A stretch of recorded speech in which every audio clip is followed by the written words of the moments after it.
कर देगा सबको रोशन, कुछ ऐसा चमकेगा तू। सर, आज का पहला प्रश्न है सुरभि अग्रवाल जी का। इनका 5वां महीना चल रहा है। यह बिलासपुर छत्तीसगढ़ से है। इनका कहना है, नमस्कार सर, मैंने आपके पुराने सेशंस में देखा है कि ओम का उच्चारण गर्भावस्था में रिस्ट्रिक्ट है, किंतु योगा और मेडिटेशन के सेशन में ओम का उच्चारण होता है। कृपया इसके बारे में बताइए। Now, okay. Surabhi Agarwal. There are scientific evidences also available कि ओम ये सृष्टि का आदि नाद है, और अगर ये आदि नाद है, सबसे पहला जो शब्द सुनाई दिया यानी सृष्टि में है वो ओम है। और इसीलिए ही अगर आप ये ध्यान देंगी तो जब आप ओम को उच्चारित करती हैं तो आपको एक मानसिक शांतता जैसी मिलती है, वो आपको संसार के किसी भी एक दूसरे वर्ण से नहीं मिल सकती। पर एक ही वर्ण है ओम, और उसका जो एक असर है, आप कभी थोड़ी देर के लिए सोचिए, आप ओम हम जब ऐसा करते हैं तो आपको अपने आप ही एक, अगर कोई आपको अपने क्रोध के समय में भी सिर्फ थोड़ी देर के लिए बोल दे कि आपको जिस पे भी क्रोध आ रहा होगा, अभी आ रहा है बहुत, अभी आप थोड़ी देर के लिए बस 3 मिनट मेरी बात मान लो, उसके बाद क्रोध कर लेना, और वो 3 मिनट तक अगर आप उसको शांत बिठाकर, अगर आप ओम का है ना, उसको किसी एक रूम में ले जाके उस ओम का करवाएंगे तो उसका क्रोध ही चले जाता है ना। हम आपके मूल प्रश्न पे आ जाते हैं। मूल प्रश्न ये है और हमारा उत्तर ये है कि ओम का नाद वर्जित नहीं है। ओम को जब शब्दों के समुच्चय से जोड़कर मंत्र बनता है, उसका नाद वर्जित है।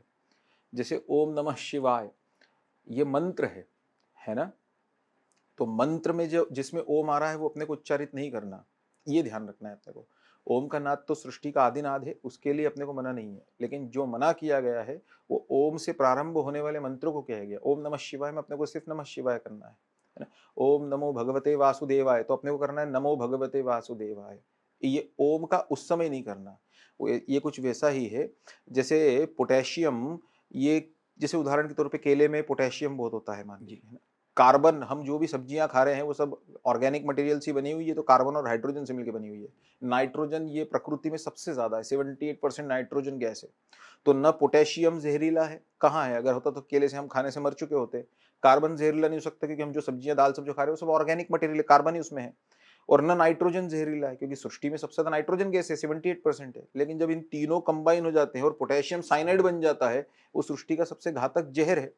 तो इसीलिए हम इसको ऐसा नहीं कह रहे कि कोई मंत्र दे रहे, हम सिर्फ ये कह रहे हैं कि वर्णों का समुच्चय शब्द बनता है और शब्दों के समुच्चय से मंत्र बना था जी, है ना। वो मंत्र जिसमें आता है उसमें जहां ओम से स्टार्ट हो वो अपने को नहीं करना। मेडिटेशन में आप करिए। और दूसरा कारण ये है कि जो ओम होता है वो मोक्ष मूलक है।